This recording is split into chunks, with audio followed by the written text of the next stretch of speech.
Welcome to the Start Me Up podcast, part of the Sexy Liberal Podcast Network in association with Muller, She Wrote Media. I'm your host, Kimberly Johnson in D.C. Today, my guest is comedian Andy Kindler. He played the character of Andy, a fellow sports writer on the TV show Everybody Loves Raymond. He was a regular on David Letterman. He was a contributor to The Daily Show, and he's performed on HBO. I can't wait to talk to him, but before we get into it, the Start Me Up podcast is independent, supported by listeners, and it's woman-run. A great big thank you to everybody who supports the show. If you enjoy today's podcast, visit patreon.com/startmeup. Check out all the tiers. I do include a tier with a much shorter intro and no ads. You can hear the free shows on Tuesdays and Thursdays, and they're followed up by What's Up, a show just for patrons where I talk about anything that comes to mind. It's a little more personal, kind of like my online diary. Visit patreon.com/startmeup. And don't forget, you can find Start Me Up on iTunes, Stitcher, and wherever podcasts are found. Now please enjoy my conversation with Andy Kindler. Welcome to the show, Andy. Oh, well, thank you for having me. Why am I sounding so stilted? I'm so glad you're on the show because I've been wanting people who are, I don't know, uplifting or funny or something because the news is so fucking awful. So I'm just so happy to have you here. My pleasure. Okay, let's get right into it. I know, like I said in the intro, you were on Everybody Loves Raymond, which, by the way, I used to watch that. Duh, everybody did. And you wrote for The Daily Show. You've been on David Letterman. Wait. I was on The Daily Show. Oh, you were on The Daily Show. Did you write for The Daily Show? I was fired from The Daily Show. You were fired? Why? Because they said the actual reason was, well, you're in L.A., Andy, and we're here in New York. You know, I was doing it by satellite. Uh-huh. Said, well, we're here by New York, Andy, and you're in L.A. I said, oh, I didn't even think of that. It's impossible. Oh, my God. Wow. It was when that Ben Carlin was the showrunner, kind of. I think his name was Ben Carlin, from The Onion. Okay. It was a bad scene over there. That sucks. I'm not a big Jon Stewart fan anymore. I really? After he supported Joe Rogan, he's off my list. Yeah. No, Joe Rogan don't like that guy. I didn't even know he supported Joe Rogan. I think isn't that recent? Yes, he said the thing you have to realize is that Joe's not an ideologue and he's a nice guy. No, Joe is a conspiracy theorist, and he's not a nice guy. He's a misogynist. Is it misogynist? I don't think I got that right. Misogynist. Well, when it's me, I'm a misogynist. Wow. Well, and then you were also on David Letterman, which I want to ask you about in a little bit. Yeah. But before we get into all that good stuff, just tell us what you're doing now, especially during this pandemic. What's going on that's new? Well, what happened was, and this was actually very fortuitous. I'm starting to use words from reading The New Yorker. And that would not be a word that would be a special word for them. I didn't know what that was going. I knew what that meant going in. Yeah. So what happened was in 2013, I recorded this live. I loved Mitch Hedberg, and so I got into my mind that I really wanted to do a audio only album. So I recorded in 2013, but because I have OCD, I mean, I really have it, I'm not kidding, and ADHD, I never released it because I kept wanting to release it as a physical album. Uh-huh. So when the pandemic hit, I all of a sudden knew, okay, you may never release this now. And also I really could see it that I never wanted a future thing in a club where someone comes up with a diseased paper copy of your thing, you know what I mean? Right. A diseased CD, wanting you to sign it, and they're not sniveling, but they're sniffling, right? Yeah. So I did it. It forced me to put it out, and I couldn't be happy. It's called Hence the Humor, and it's just available on video download. You cannot get a disease unless no it's cyber. Diseases. No disease with purchase. That's awesome. I'm really happy with it because and the only reason why I'm still talking about it is because I haven't done anything else in 2 years. Yeah. What else could I possibly do? I'm not leaving the other thing I'm doing is cameos. And I'm not trying to promote myself for the cameos. I'm just saying I'm cheap. I'm $35.99. Are you kidding me? For that price, you could hate what I'm going to say. I know, really. So with the pandemic and everything that's gone on, Have you just been home? I mean, outside of the album, have you been doing anything else? Like, what have you been doing with yourself? I know it must be hard Well, for here's what. comedians. Okay, here's what happened. And normally I wouldn't go, because didn't you say that this podcast is for people who are looking to laugh? Or I'm you're looking go to me? laugh. I'm to looking me to to laugh. Yes, I want. You're making me laugh. Okay, then I won't tell you what happened then, for real. No, I will tell you what happened for real, because it's been 2 years. Right as the pandemic started, and it's a long story, but I lost my mom and my sister in 10 days. Oh my God, I'm so sorry. From each other. And then of course, the worst part was that it happened during COVID, because I had to spend on every condolence call an extra 5 minutes to explain, no, it's not from COVID. I know it should be from COVID. Right. But my mother had been sick for a long time. Oh. My mother had Parkinson's, and my sister had been sick for a long time. It was just one of these weird things. I had such a lucky life, pretty much up to my dad passing away in 2015. So it was just like, it kind of knocked me for a loop. And then my wife is, I'm 65. I'm going to admit it to you. Why should I lie? And my wife is 66, and she's got asthma. So I have really not wanted to get any version of the COVID, or to give any version of COVID to her. Understandable. Yeah, absolutely. I've been extremely cautious, and I'm worried because my mother's birthday is today. She's 75. And I think we're going to go to a restaurant. She wants to go to a restaurant on Saturday night. I have not been to a restaurant. My boyfriend, Bob Suska, he's been to a restaurant a couple times with his dad. But where my mother lives, the county where she lives, I've been checking the COVID cases per day, and it's been in the teens. And we're all like vaccinated and boosted, so fingers crossed. What does the teens mean? That's the thing I'm confused about. See, I'm in a weird situation too, because I've canceled every single thing on the road. I was supposed to go to Moon Tower, which is a really great festival in Austin, but I'm not going to go because I still don't feel I can leave yet. And then there's a big festival in July, so that's where I'm thinking of going, but I still don't know how I'm going to do it. Well, I just check. What I do is I say new COVID cases, and then I just enter the county where I live.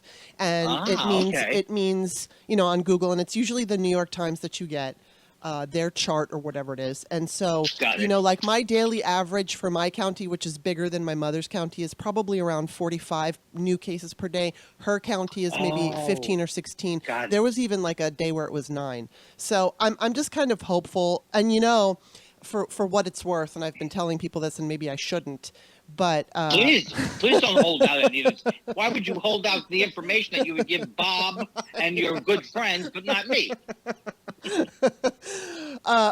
Okay, so they have not yet approved a second booster. I think they might have approved it for or maybe they might have approved it for people 65 and older, and I'm not sure. So you might already qualify legally. But for me, who I'm going to be 54 in July, I am not yet. You young kid. I know, I'm so young. I have not yet qualified, but I'll tell you that they're going to give it to you if you want it anyway, and they don't even ask questions. So I called my grocery store and I said, hey, because the pharmacy part, I'm like, hey, I'm immunocompromised, which I'm not, but I said I'm immunocompromised. I don't have any proof of that, but can I come in and get a second booster anyway? And they're like, sure, come in. Just like you sign a waiver. But I feel like, okay, if anyone's afraid of signing the waiver, what are they going to do? Chase you down and take you to jail because you said you were immunocompromised? And also, I know they're going to approve it. Pfizer CEO is like, okay, we're going to need another one, and we're going to send it out to independents, and they're going to agree with me. And I think Moderna is now looking for another booster shot. So if you want it, I'm just saying it's not hard to get. No, I'm totally with you, because I've been paying attention like that, but I didn't pay attention because my wife looked through the regular channels. Yeah. But now we'll call Vinny, and Vinny will call Eddie, and Eddie will call someone who has a jacket. This is the weird part, though. They open their jacket, and they have on the left side, they've got pneumonia shots. Exactly. On the right side. And it's legit, because it says totally legit on his pin. That's how you know. I would name my company. It's legit. It's legit. Come on, people. Oh, my God. Yeah, I have not gotten my second booster. I got my first booster on November 4th, And I'm just going to kind of give it a few, I don't know, weeks or two. So fingers crossed that we can all go to the restaurant and not get sick. So hopefully. But anyway, you know what I wanted to ask That's what you? I'm hoping for, too. Yeah, we're all hoping for that. Okay, so I saw a tweet that you did the other day about licorice pizza. And Bob and I just Yes. watched it on Saturday, and you didn't like it, so I want to talk about it. So what did you think of it? Well, the thing about it was that I just didn't really. Well, here's the thing. I have to say, going in, I'm not a huge PTA fan. Right. Only because I loved Boogie Nights. Me too. Loved it. Me too. Yeah. I even loved Magnolia the first time I saw it, but then people say that gets less like that when you watch him more. But he's very pretentious, and he's very, it's like I can sense that he's, I don't know, something about him writing this script, and I would not write as a 15-year-old kid now, or as a 25-year-old woman, or as I could barely write for myself. But he's got this he's a mad scientist, and I just didn't think there was that anything made sense. We learned and I actually liked Haim a lot. That band, right? It's a good band. Yeah. So I wasn't anti-Haim, right? But it was like you learned nothing about her, you learned nothing about anybody, and just seemed like a lot of teens running. Oh my God, that's exactly what it was. And you know what? I don't want to be the overly PC person who has to judge everything, because I am totally the person, I saw Garrett Morris talking about how did he say it? Something, I think he was talking about To Kill a Mockingbird, but he was basically just saying, no, you should never ever take racism out of art, because that's part of how we learn. And I agree, as long as I'm not into the kind of writing that would promote racism, but when it just when it mirrors our society, I think we should absolutely have all those things. And I will say that, but I didn't necessarily like the fact that the 25-year-old woman was crushing on this guy. And you know what? It's fine to write about that stuff. It's not that I'm such a prude, but I just thought, I don't know. When I was 25 years old, I would never have been interested in a 15-year-old under any circumstances. I mean, take out the fact that it's illegal. I just was like, what do you have to be interested in a 15-year-old? Yeah, I mean, it was you're weird. Absolutely right. And also, it looked like it was gerrymandered, or whatever the word is, when you jerry rig it in there. Yeah. Like, what was the reason why she was attracted? Well, I guess she wasn't. I just couldn't even understand. It didn't compute. But I'm exactly like you. I'm just like, I think if it was a man, 25, and it would have been shut. The movie would have been shut down. Exactly. Yeah, it would have been. And again, I mean, if there was a legitimate story, it would have made me uncomfortable. But those things happen in real life, and whether or not you condone it, it happens. But it was just, I don't know. It wasn't that it was so creepy. I just found it to be unrealistic. And, in the very first shot of the movie, they were walking together, and it was clear he was trying to win her over. And you could kind of tell that she was open to being won over. And that was what, it set the whole tone. And I just thought, why? I would never be won over by a 15. Why would she be? Yeah. Why would she? Right. So Makes it was just absolutely weird. No sense. It was weird. And then also, he was like this incredibly successful 15-year-old that would just decide, I'm going to have this business. Spoiler alert here. But I mean, he starts this pinball thing. It's like he's 15. I don't even understand that. So this is where the movie left me so cold. Yeah. That it was like, there's a scene where he goes, what is this scene where he goes, your table's right this way, 15-year-old genius? No, doesn't it do a whole thing with, hello, Eddie? Like everyone knows him, the mayor knows. I mean, this can't have happened. Yeah. That this 15-year-old is running the town. Yeah. Right? It was weird. And I'm with you. I didn't like it. And I'm not the biggest Paul Thomas Anderson fan either. Although, yes, Boogie Nights is definitely one of my all-time favorite movies. It is Bob. So great. Yeah, Bob loves that movie, and I think together, we've been together for 7 years, and I think we've probably seen it 3 or 4 times. I mean, and I saw it many times before that, so we go back to that. But I want to ask you this: have you been watching on Hulu Pam and Tommy? I don't want to do a stereotypical. I mean, this is really a stereotypical Jewish issue. I like a lot of the things on Hulu.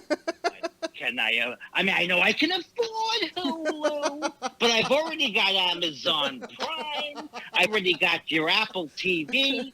But I think I'm gonna have to get Hulu. And what's it called? It's called Pam. Oh, is and it Pam and yes. Tommy? Yes. Of the famous Pam and Tommy? Of the famous Pam. And I got to tell you, it was funny bringing Bob back into the conversation.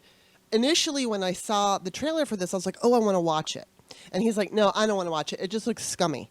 So then he heard reviewers who he admires praise it. So he's like, okay, I'll check it out. Okay. That's why I watched Licorice Pizza. I thought that was going to be... People were starting to like it. Yeah, well, not me. Okay, but Pam and Tommy are really good. And what's interesting, and I noticed this almost immediately, is, and it's just, they're not characters, they're actual human beings, but they remind me of the characters in Boogie Nights because they really are basically just children. And they're children with lots of money. And it's such a voyeuristic approach. Even if you're not fan, like I was never a fan of either one of them. No, yeah, I'm not. What's the one? I don't even know the one. Is Pam? Pam Anderson. What's her name? Pam Anderson. And Tommy's with what band? Tommy Lee from Motley Crue. Tommy Lee. Yeah, I never really. Tommy Lee with the big penis. What's the? We'll say that again. You fell out. No, say it again. Oh, no, you fell out. Oh, I said Tommy Lee with the big penis. Right. Okay, now I remember that. But I also just remembered that one of the best movies I ever saw was this recently, and everybody's seen it already. It's a documentary, but it's not about Motley Crue, but it's another heavy metal band that got Therapy, and they all. Does this ring a bell to you? No. It's like so great. They all agreed. It's about a 10-year-old documentary, and it's not. But of course, it's not Motley Crue, but it's another famous heavy metal band, and they all agreed to have like a therapist. Really? I want to see that. Give them sessions during the tour. Wow. Metallica. Oh, okay, Metallica. Wow, I bet that is interesting. It's really great. But watch every Real Housewives in the world. I mean, it's like not every Real Housewives, but I'm not against watching trash TV. But you're saying it's actually good TV. It's actually because it's showing what's happening. Yeah, and it's total Cheetos. Like I call it Cheetos because it's like there's comfort food and then there's like eating Cheetos. And to me, it's Cheetos TV. But it's very interesting. And again, it's like the Pam and Tommy, they just act like kids.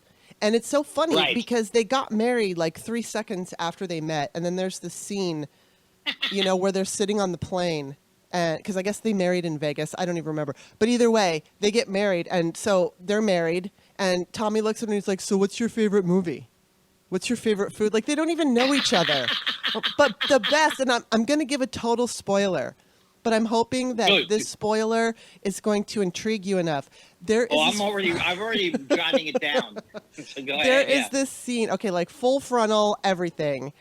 On show number 2, it's a miniseries. So on the episode number 2, there is this scene where Tommy Lee is arguing with his penis, and his penis is animated, and it's kind of looking up at him, and we're having an argument, and it's fucking brilliant. It is so funny. And I was like watching it with my jaw on the floor. And then later that night, Bob and I went to bed, and we're laying in bed, and all of a sudden out of the blue, I just like start laughing really loud. And he's like, what? And I said, I just had the image of like Tommy Lee watching the show and coming upon the scene and seeing himself talking to his own dick. And it just made me laugh so hard. Oh my God.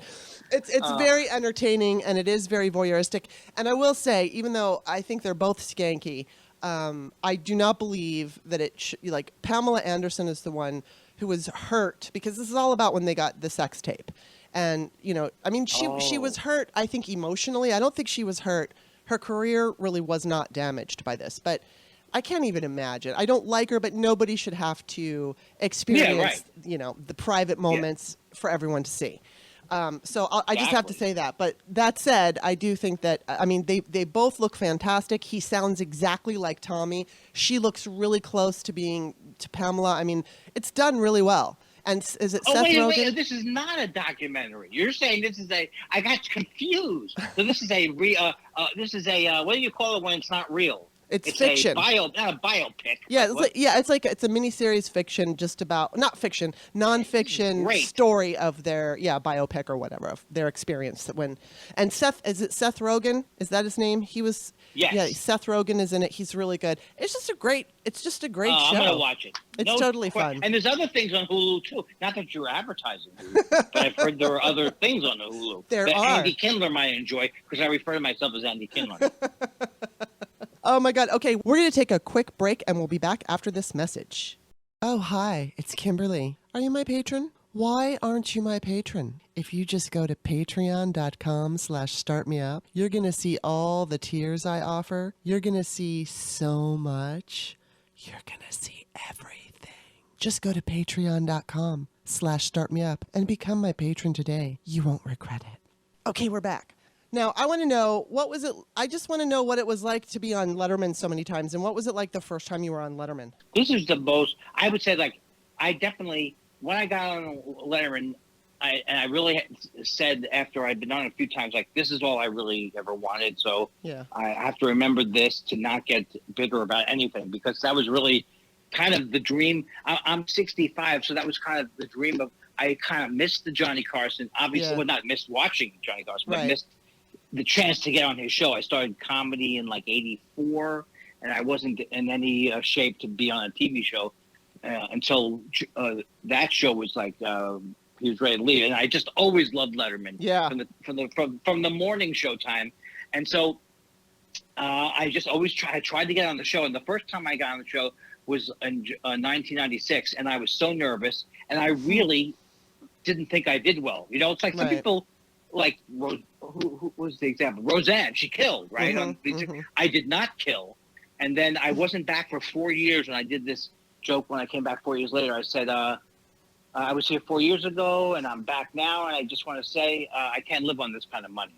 So, and then I had a good set that night, and then it was just an incredible thing that happened was that he had stopped doing remote pieces. He used to do those things where he went out and he would, remember he used to just bulbs, or he would go to all these stores and just do really funny pieces. But he couldn't do them anymore because he was mobbed every time he went out. Yeah. So I really was hired to do those kind of pieces. He did. So I did 30 of these pieces of just going around interviewing people after the big collapse in 2008. Yeah. I did a whole piece on college graduates who were, going to try to go into the workforce. So it was just a dream come true. Wow. That's so cool. I mean, we're watching, I'm trying to remember where it is. It might be on HBO, but there's another documentary, and it's a legit documentary about late night talk shows. And it starts, I think, on the 40s and 50s. I think the one that we started on was Carson. And then there was obviously Letterman and Leno, and History of Late Night. That's what it's called. And it's so fascinating. And I mean, geez. Who does it? I mean, who does it? I think it's HBO. But if you just Google, I think if you Google documentary History of Late Night, you'll find it. It's not CNN though, right? I don't think so. I don't think it is. All those the 80s, and the 70s, and the which I love all those things. But yeah, the History of Late Night is really good, and God, I can't. David Letterman is genius, and I love him. So I can't even imagine how cool it would be to get to do what you did and work with. I was in the dressing room where John Lennon was in. Wow. I was in, that theater is still well, not now, but right before they, before Colbert went. I even think Colbert kept a lot of stuff too. Yeah. It was just really I was on the fifth floor, right? So there's a couple of times I almost missed my set because, so it's just all these things. It was it really is something I'll never forget. Yeah. It was so, and it went on for many years, a few years at least. So it's at least from 2000, I think, something early 2000s to right before he ended, which was I think in 15. Yeah, maybe. And so, what was it like to work on Everybody Loves Raymond? Well, this is the thing too. It's I feel I remember I was listening to an interview with Catherine O'Hare from SCTV, and they were asking her about what it was like to be an SCTV, and I realized that it's really, really not that I was a major character on Everybody Loves Raymond, but it's so hard to. I loved watching that show, but it's so hard to think of. It's so hard when you've been on a show because it's not the same experience. Yeah. You know, it's like it was always a thrill. It was always amazing, but it was really like couldn't appreciate going through the first time. Well, I'm not going through it the second time because I was so nervous. I mean, Right. it was like 1995, 1996. I had done a pilot for a show that got picked the same year that Raymond. Was on another CBS show that could have gotten picked up. So, but didn't get picked up, and then they put me on Raymond. I mean, it was just like a dream come true. But it was very, very, very nerve wracking. It was at the beginning for sure. But then I got to be very comfortable acting like with an studio audience. Yeah, it's kind of fun. Yeah, definitely. I mean, I used to be an actor, so I've done plays and things like that. I never was on I mean, I was on television shows, but not as, as an extra. And so, but it was funny, I was on Mad About You, and they hired me as a bit part or a bit player or for a bit part or something like that, which is basically such a minuscule upgrade from an extra. And I will say the only reason I was even an extra, because I never wanted to be an extra, was because at that particular time, there was some company that you'd sign up with and they would get you, I think, like union auditions, because I wanted my SAG card. And so if you got like a certain amount of union jobs, 3 union jobs, including an audition for a union job or something like that, then you would get your SAG card. So I just, I bit the bullet and I did it. But they did hire me initially, like I said, as a bit player. And the funny thing was they wanted somebody tall. I'm 6 foot tall. So they wanted someone tall. I got to the set. It was the first time I'd ever been on any kind of television show. And the crazy thing was there was a girl from my 8th and 9th grade class, like, who I went to, so she was an extra. And then I guess the producers decided they were going to use someone else to be the bit part.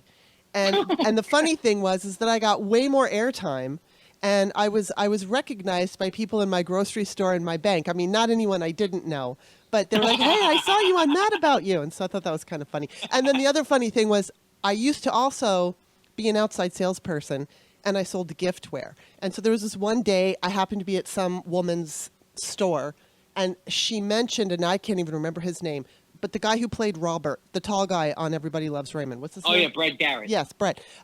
Brad Garrett, yeah. And I remember, because he's so tall, and I'm 6 foot tall, and I thought, I want to go on a date with him. And I tried so hard to get her to, like, introduce me, and it never happened. So Brad Garrett and I did not fall in love.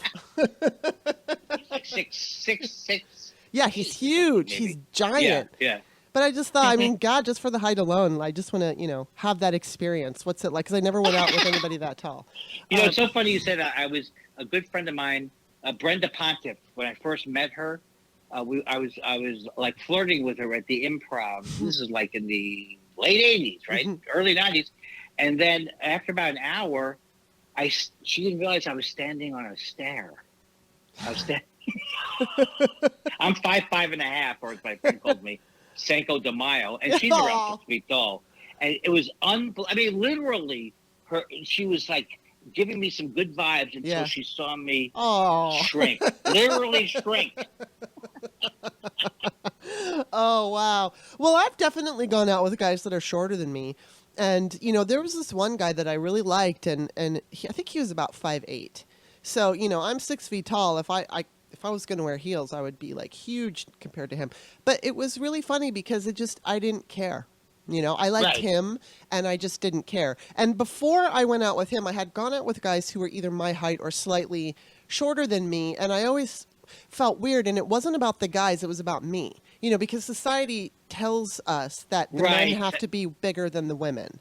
And so it feels weird to be bigger than a man when it's a romantic situation. And, it's just a patriarchal bullshit thing. But eventually, but when I met this other guy, I mean, it wasn't like full on love or anything, but we just really got along. We were dating and having fun. And I didn't give a shit about his height. And neither one of us cared. And it was awesome. So, Yeah. And, the weird thing that happened to me, I was in college and I dated this woman for a couple of years. And I was so clueless that she she kept stuffing me with food. I said, "Why are you?" She thought that she was bigger than me, that she looked bigger. Right. Than me. And I'm so clueless. For a whole year, she's shoving quiches. And I can't. What are you doing to me? She's trying to fatten me you up. Oh my God, that's so So, funny. yeah. I wanted to ask you about the stand-up life.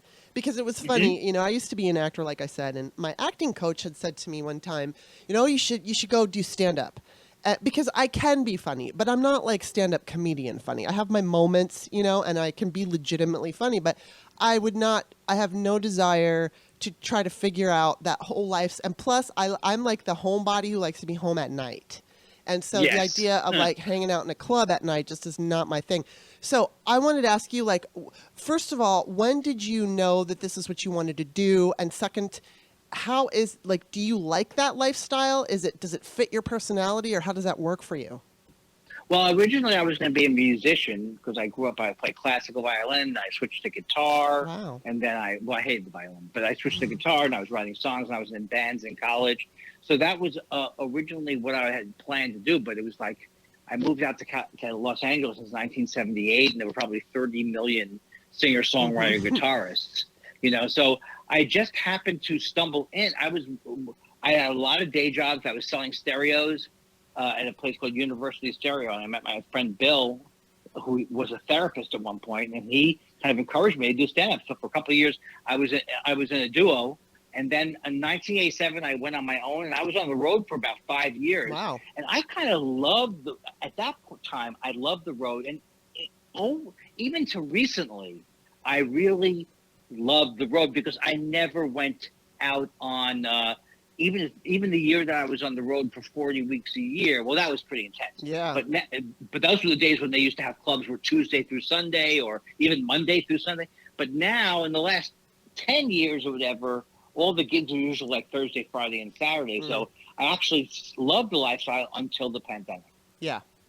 And now it's like, I just don't, I love my wife, and neither one of us, it just seems like I'm actually excited not to be traveling so much. Yeah. But that's only because of the pandemic. Right. Yeah. Yeah. Yeah. Well, the pandemic has definitely changed things. I know for me, it's like, I think it'll just be a matter of getting back out into the world, but I have a little bit more anxiety about just going out there. And it's not necessarily anxiety about COVID. It's just general anxiety. And it's weird because, I've never been overly anxious, but I've definitely, like I said, I've always been a homebody. And it's funny, if I'm home for too long, I need to get out. And often what happens is I get out and I'm like, oh my God, I need to get back home. And so I got my little time out. This thing is just unpredictable. Yeah. Too. I mean, you've got all these different like Rob Schneider. And I never thought, I was doing this joke about, I never thought comedian, I always thought bad comedy was bad, but now it can kill you. You can go see Adam Carolla and it will kill you if you follow his advice about the vaccine. Right. Yeah. So,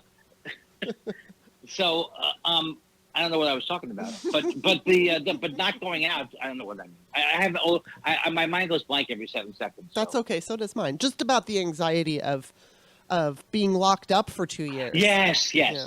Oh, also I was going to say, not to make fun of your height, but you have a better COVID chance than me.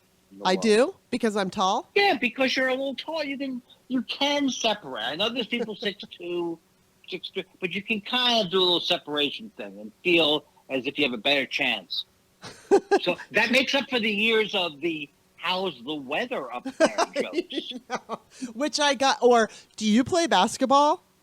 It's like, oh my God. That's the worst. Mm-hmm. And that's what I would probably have said too. Because we're compelled. We're compelled as Americans to go, I think that woman can dunk.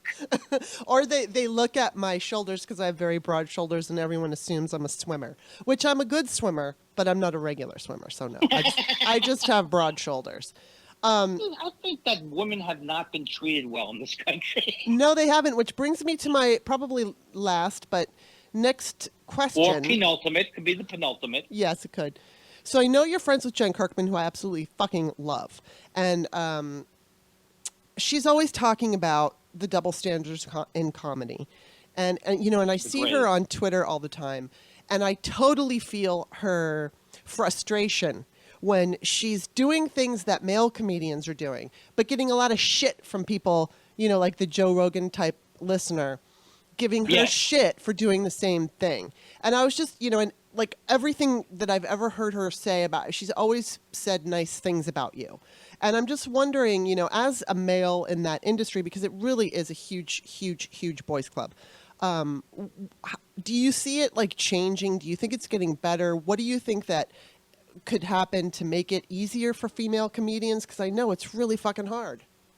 I think it's definitely, here's how it's better. When I started comedy, Ellen DeGeneres could not say that she was gay. Right, Rosie yeah. O'Donnell, and very few men. I think it was Yeah. even more like men were even more scared. Not just, I think everybody was scared who was Yeah. gay. But, so, and then people didn't even talk about, and then there was so much homophobia and so much horrible comedy in the 80s. So I think now is the greatest opportunity. Yeah, it was just terrible. Now I think it's the greatest atmosphere that's ever been. So I really do think it's tremendous breakthrough. It's like, if you were a black comic in the early 80s, someone's go, I know what you people are thinking. You have to comment that you're black and on stage because it was such a white dominant and also a white dominated profession, and then making fun of anything that's urban or defining it as urban. So I think it's broke, but I think for women it's even more insidious because I think people, their anger about my sister, she passed away. I told you that. My sister, I was was an educator for so many years. She's just a brilliant teacher, and she also I grew up with her, and I remember, and I was very mad at my mom and dad because they were pressuring her. She was on a 900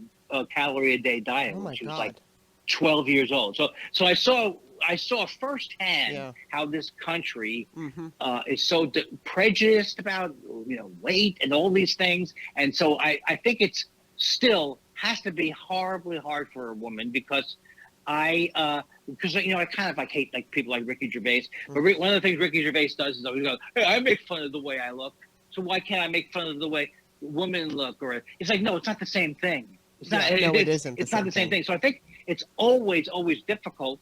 There's been progress, but I don't know if you realize this, but just a couple of years ago, Trump was president. Trump. So so it's like we're getting better, but we could all go over a cliff. Yeah, that's true. That's true. But it's funny. I mean, they've got that story, that famous story that John Belushi said women aren't funny, and obviously that's just complete bullshit. I mean, the women on the show with him were hysterically funny, and it's just a stupid thing to say. It just looks. How about Hitchens? How about Hitchens said it? Christopher Hitchens said it 10 years ago. Yeah. I mean, it's the same thing. Here's the thing. I'm learning from being involved in political stuff that everything is a cover for, not everything, but many things are a cover for white supremacy. Yes. So this thing about trans people, this is about another way to say you are an other. And so it's going on forever. Mm-hmm. Yeah, it's really, it's so fucking boring, but it's still happening. And, it's like, I always like to point out, I'm Gen X. When I was in my 20s, 30s, whatever, especially my 20s, I just had a natural assumption that by this time, there would be black women presidents or Asian women presidents or, just diverse.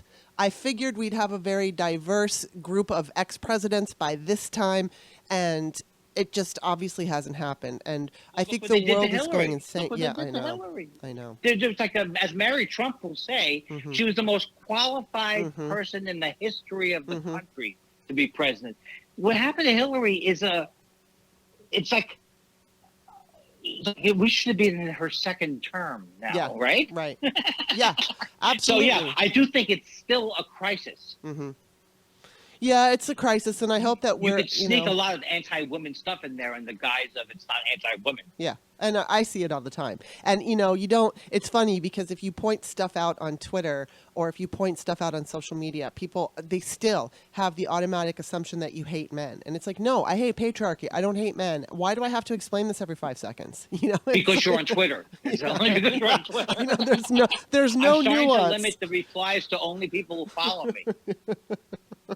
I know. It's just pretty sad. And they still don't get it. But, I will say this. When I started out as a big mouth feminist online, which is around 2012, I can definitely say that I see a more positive difference now in the response. Yes. Like, I see more men who are just, like, finally getting it. Like, oh, it's not all men. I mean, you still have to say not all men, but it's, because there's a thing of, like, white women voted for Trump. Whenever I see this, I don't freak out and scream, I didn't vote for Trump. Not all white. I mean, obviously not all white women. But as a block, white women voted conservative.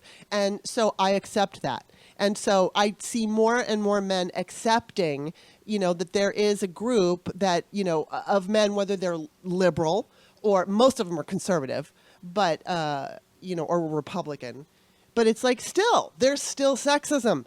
And my eyes have been opened because talking about that weight thing, my whole life I've been, oh my God, the battle with my weight. So, and it's just more like the battle with body hatred.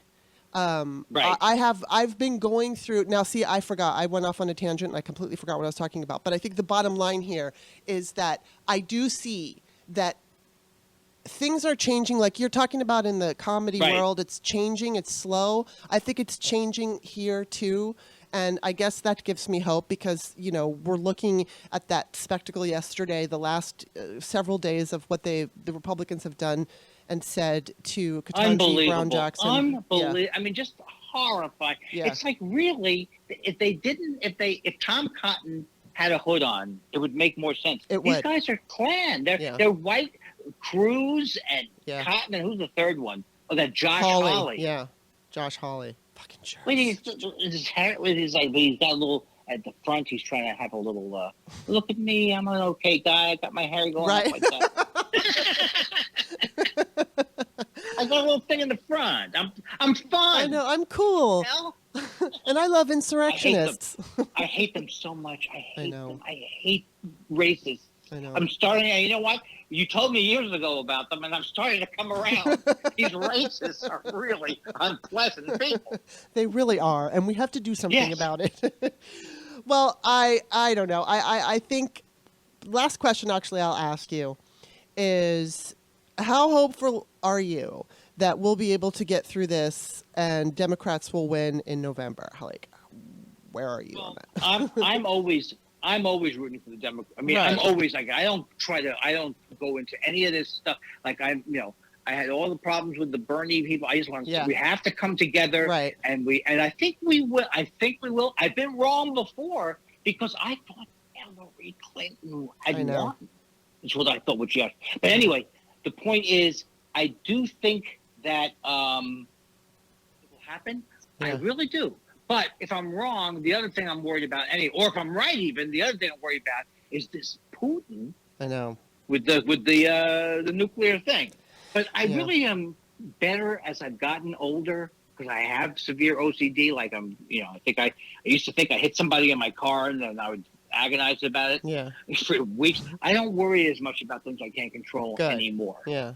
It's a good thing. Yeah, because I mean, well, and I think with the Putin situation, even though it's fucking awful and people are dying and he's just cruel as can be, I don't think he's going to be able to do this much longer. No, and I can't imagine that China would decide in its own interest to, there is no benefit for China to help Putin. So I'm just hoping that they don't, and I'm hoping that, the Ukrainian army is already proving to be much more together and capable than Russia, which, we've all been conditioned to believe that they're like kind of like the Soviets. Superhuman. Yeah, like in the Rocky movies, like that Dolph Lundgren guy who was like a man of steel practically, and that you could never beat them. And clearly it's not the case. So I don't know. I I cannot wait for it to be over, and I hope I agree. that I think it's yeah. that part of it is great. If he Yeah. if Vladimir is taken down now, that would be the great. Oh, that would be and it would be really great if it was by his own people. That would be Yes. good. So anyway, all right. Well, Navalny. Huh? Is that his name? Navalny? Navalny, yes. Navalny, yeah. Well, it would be really good because I guess he was just sentenced to 9 more years. 9 more years, Yeah, right? so for no good reason, just because Putin hates him. But anyway, so at least we kind of ended this on an almost upbeat thing. So I think it's upbeat. I think it's upbeat because I really do think. I actually I'll end on either an upbeat note or you may call it a downbeat note. Right. But the upbeat note is that at the age of 65, when people ask me, I am now finally going to say, yes, I believe in God. I don't believe in the God of the old man. Me neither. But I believe in God, and Me too. can't. And if you're a mean atheist, I'm sorry, I don't care. I believe it. And now I'm ready to come. I'm not. I'm not a born again person. Right. But I do believe, and I do believe this. That there is a spiritual dimension to all of these things. Yes. That doesn't mean we know we're going to survive it, but it makes me more happy as a person. That's so funny you would say that because on my show just for patrons on this channel, I talk about my spiritual journey, and that's kind of exactly summed up what I'm going through right now. So yeah, that's What were you born? What were you raised in?